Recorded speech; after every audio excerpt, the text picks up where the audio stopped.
Mano brangus broliai, šiandienos Evangelijoje matome įspūdingą sceną.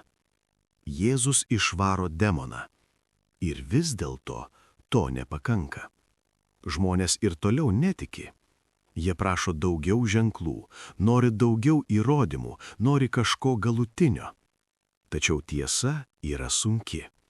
Problema nėra ženklų trūkumas. Problema yra uždaryta širdis. Jėzus jau padarė pakankamai. Ženklai yra čia, malonė yra siūloma, bet kai yra puikybė, tikėjimas neįeina. Nes tikėjimas negimsta vien iš įrodymų. Jis gimsta iš nuolankumo.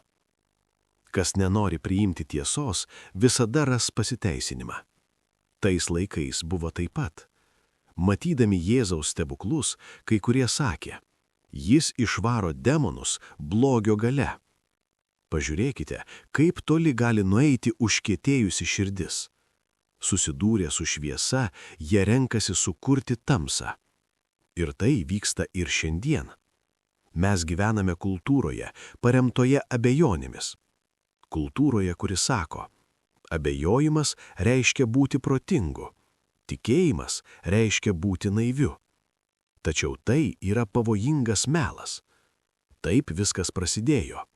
Rojuje, kai gyvatė pasėjo abejonę Ievos širdyje. Ar tikrai Dievas tai pasakė? Ir iš tos abejonės atėjo nuopolis, atėjo mirtis. Išdidi abejonė nutolina sielą nuo Dievo, tačiau nuolankumas atveria malonės duris. Todėl šiandien Dievas kviečia mus paprastai ir giliai. Turėkite vaiko širdį.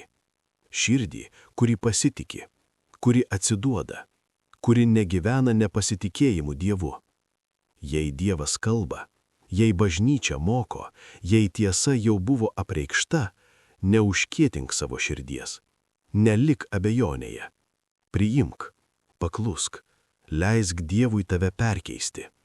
Nes išdidieji negauna malonės, bet nuolankieji, nuolankieji, gauna viską. Jei jau turi tikėjimą, prašyk daugiau tikėjimo, auk tikėjime. Kaip sako raštas, iš tikėjimo į tikėjimą. Tegul Dievas suteikia mums nuolankę širdį ir išlaisvina mus iš puikybės aklumo. Tegul Dievas tave laimina.